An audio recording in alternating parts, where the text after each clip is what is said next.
Hai semua, kembali lagi bersama saya Rafika Hari Rahmah. Kali ini kita akan belajar tentang fungi. Kita akan mempelajari tentang kingdom fungi.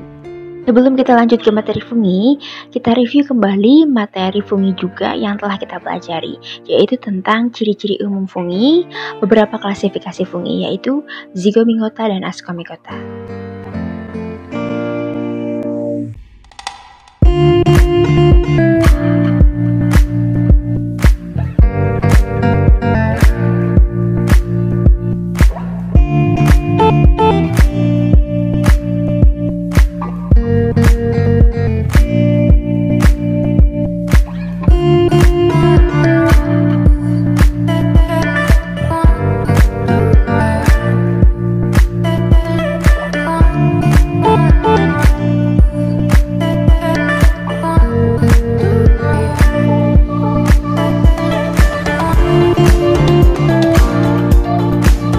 Kali ini kita akan membahas klasifikasi jamur, yaitu divisi Basidiomycota dan adanya kelompok jamur imperfect atau Deuteromycota. Ahli taksonomi mengkelompokkan fungi dalam 4 divisi. Yang pertama adalah Zygomicota, Ascomycota, Basidiomycota, dan Deuteromycota. Fungi Basidiomycota. Basidiomycota berasal dari bahasa Yunani basidium yang artinya alas kecil. Kelompok jamur Basidiomycota memiliki sel yang multiseluler dan hifa yang bersekat atau septum. Kelompok Basidiomycota ada yang memiliki tubuh makroskopis, ada juga yang tidak. Nah, tubuh buah makroskopisnya disebut basidiokarp atau basidiokarpus. Nah, berawal dari adanya hifa yang bersekat. Hifa-hifa itu saling memilih membentuk miselium. Miselium saling memilih membentuk tubuh buah makroskopis. Nah, bentuk dari Basidiomycota bermacam-macam. Ada yang seperti paku payung, kancing, atau telinga manusia.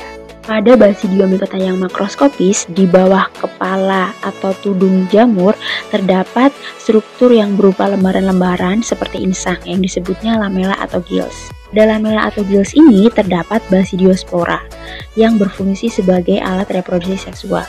Jumlah basidiospora yang dihasilkan bisa mencapai miliaran.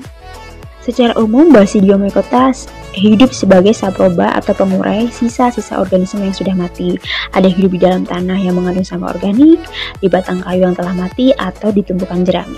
Basidiomycota mampu menguraikan polimer lignin yang kompleks. Ini merupakan salah satu komponen penyusun kayu. Basidiomycota juga mampu hidup bersimbiosis dengan organisme lain sehingga membentuk mikoriza. Nah, reproduksi Basidiomycota ada dua, ada yang secara aseksual atau vegetatif, dan ada juga yang secara seksual atau generatif.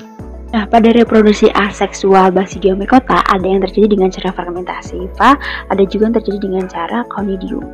Diawali dengan adanya hifa dewasa yang mengalami fragmentasi dan tumbuh menjadi hifa baru. Hifa baru ini bersifat haploid, kemudian tumbuh menjadi dewasa. Nah, hifa haploid yang sudah dewasa ini akan menghasilkan conidiofor atau tangkai conidia.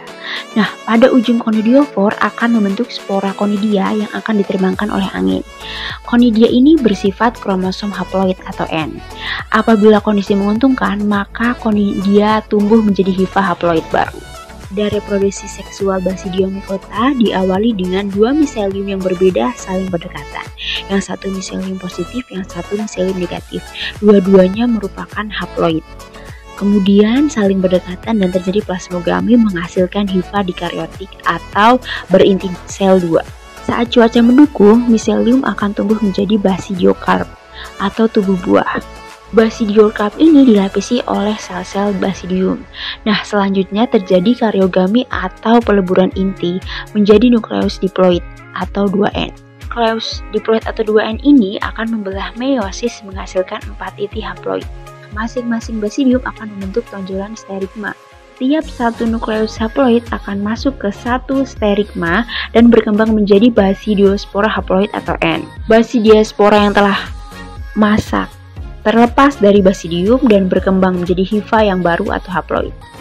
Contoh jamur anggota Basidiomycota yaitu yang pertama ada Amantia muscarina, merupakan jamur yang beracun dengan topik berwarna merah dan berbintik-bintik. Ini sebagai ikon dari jamur pada game Mario. Kemudian ada Dictyphora dan ada juga puffball, di mana jamur ini berbentuk seperti puff. Itu seperti di dalamnya kosong dan dia itu menyemburkan sporanya. Kemudian ada juga jamur kayu yang biasanya terdapat pada kayu yang telah lapuk dan berwarna mengkilat. Ini merupakan jamur Ganoderma. Ada juga jamur yang berbentuk payung dan memiliki pembungkus yaitu volva. Ada juga jamur yang berbentuk menyerupai kuping atau telinga. Ini jamur kuping. Nama latinnya merupakan Auricula. Selanjutnya ada kelompok jamur yang telah diidentifikasi para peneliti memiliki ciri umum yang termasuk dalam kelompok kingdom fungi, memiliki spora yang non-motil atau tidak bergerak, tetapi reproduksi seksualnya belum diidentifikasi. Sehingga kelompok jamur ini dimasukkan ke dalam kelompok jamur imperfect atau kelompok Deuteramycota. Apabila suatu jamur telah teridentifikasi cara reproduksi seksualnya, maka dikeluarkan dari kelompok fungi imperfect atau Deuteramycota dan dimasukkan ke dalam kelompok jamur seksualnya. Contohnya yaitu oncom dengan nama sebelumnya di jamur imperfect yaitu Monilia sitophylla. Pada tahun 1927, peneliti Dodge di Amerika dan Jiwo Seputro tahun 1961 di Jawa menemukan bahwa jamur oncom ini memiliki kemampuan menghasilkan 7 buah atau ascocarp yang berbentuk periuk. Nah, berdasarkan hasil penelitian tersebut, jamur oncom kemudian dikeluarkan dari kelompok jamur imperfect dan dimasukkan ke dalam divisi jamur reproduksi seksualnya yaitu Ascomycota. Nah, nama ilmiahnya berubah menjadi dari Monilia sitophylla menjadi Neurospora sitophylla atau Neurospora crassa. Selanjutnya ada pertanyaan-pertanyaan yang memperkuat pemahaman kita tentang Basidiomycota dan fungi imperfect atau Deuteramycota. Pertanyaan pertama, perhatikan tabel berikut. Pasangan yang manakah yang benar antara jenis jamur dan spora seksual yang dihasilkan? Apakah A1, B2, C3, D4, atau E5? Terdapat beberapa jenis jamur yang dapat dimakan atau edible. Misalnya jamur merang atau Volvarella volvaceae. Pada jamur merang, bagian manakah yang dapat dimakan? A. Mycelium, B. Batang jamur, C. hifa, D. Basidium, E. Tubuh buah. Pertanyaan berikutnya, jenis Ascomycota apa yang dapat mengubah ampas kacang menjadi oncom? Apakah A. Aspergillus fumigatus, B. Neurospora sitophylla, C. Aspergillus niger, D. Ustilagomedis, atau E. Puccinia graminis? Terima kasih telah menyaksikan, sampai jumpa lagi.